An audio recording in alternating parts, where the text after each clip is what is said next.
আবারও ইরানের ভয়ঙ্কর দফায় দফায় হামলায় ক্ষতবিক্ষত হল ৩ মুসলিম দেশ জর্ডান, বাহরাইন ও কুয়েত সহ মধ্যপ্রাচ্যের দেশগুলোতে থাকা মার্কিন সেনাঘাঁটি ও স্থাপনা।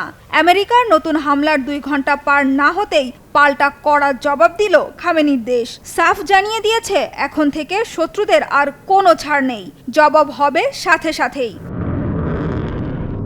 একের পর এক ইরানের মিসাইলের আঘাতে মাঝরাতে গর্জে ওঠে দেশগুলোতে থাকা আমেরিকার স্থাপনা।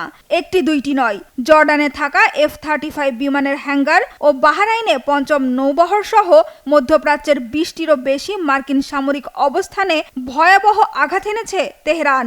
প্রশ্ন উঠেছে, যুদ্ধ বন্ধে আলোচনার মাঝে কেন বারবার নতুন করে সংঘাতে জড়াচ্ছে দুই পক্ষ? যুদ্ধ নাকি শান্তি, কোনটি বেছে নিতে চায় তারা? নাকি হেরে গিয়ে সম্মান বাঁচাতে বারবার শান্তি আলোচনার মাঝেই সংঘাত উস্কে দিতে চায় ট্রাম্পের দেশ? নতুন করে সংঘাতের শুরু সোমবার। সেদিন হরমুজ প্রণালীতে টহল দেয়া একটি মার্কিন হেলিকপ্টার ধ্বংস করে ইরান। যদিও দাবি করে সেটি ইচ্ছাকৃত হামলা ছিল না, তবে তা কানে নেয়নি আমেরিকা।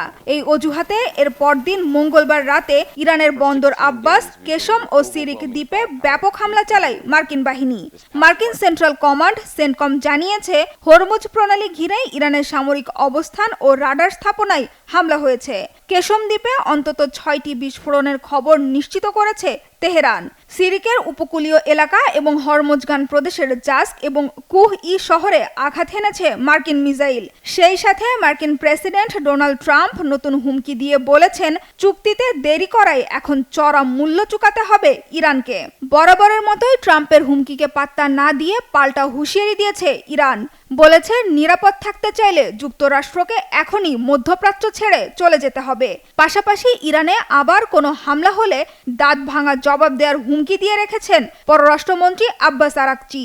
একই হুমকি পররাষ্ট্র মন্ত্রণালয়ের মুখপাত্র ইসমাইল বাঘাইয়েরও।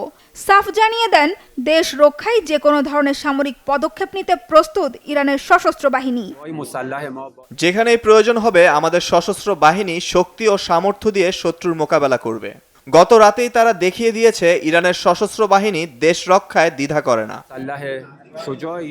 আর এমন যুদ্ধ খেলা বা না যুদ্ধ না শান্তি, এই অচলাবস্থা থেকে ইরানকে খুব শিগগিরই বেরিয়ে আসতে হবে বলে মন্তব্য করেছেন প্রেসিডেন্ট মাসুদ পেজেশকিয়ান। তবে বীর ইরানিরা যুক্তরাষ্ট্রের কাছে আত্মসমর্পণ বা যুদ্ধবিরতির লঙ্ঘন মেনে নেবে না বলেও সাফ জানিয়েছেন।